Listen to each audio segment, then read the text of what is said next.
बेटी के दिन नियारा गइले पापा समझावले। बेटी के दिन नियारा गइले पापा समझावले। अब बेटी भइलु पहुनावा समुझी चल आंगना। अब बेटी भइलु पहुनावा समुझी चल आंगना। पापा जे दियावा निकाले जैसे रे जल माचर। पापा जे दियावा निकाल जैसे रे जल माचर। आमा जे दियावा चोरावे जैसे रे घीव गागर।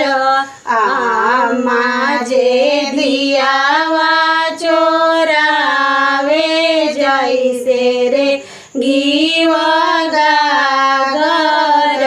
पापा के छतिया बिहरी गइले जैसे बिहरे काकर।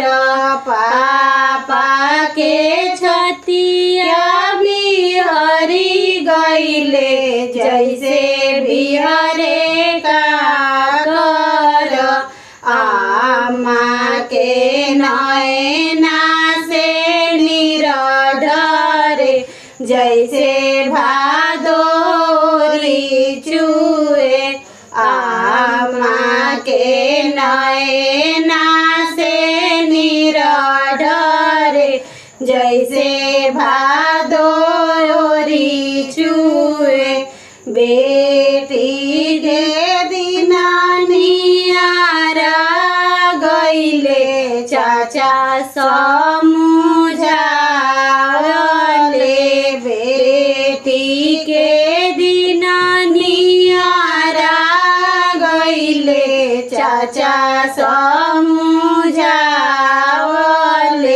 अब बेटी भइलु पहुनावा समुझी चल आंगना। अब बेटी भइलु पहुनावा समुझी चल आंगना। चाचा जे दियावा निकाले जैसे रे जल माछर। चाची जे दियावा चोरावे जैसे रे घीव गागर। चाची जे दियावा चोरावे जैसे रे घीव गागर। चाचा के छतिया बिहरी गइले जैसे बिहरे काकर। चाचा के छतिया बिहरी गइले जैसे बिहरे काकर। चाची के नैना से निरढरे जैसे भादोरी चुए। चाची के नैना से निरढरे जैसे भादोरी चुए। बहिनी के दिन नियारा गइले भैया समझावले। अब बहिनी भइलु पहुना।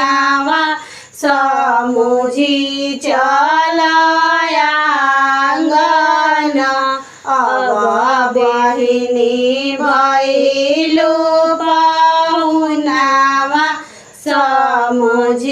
चला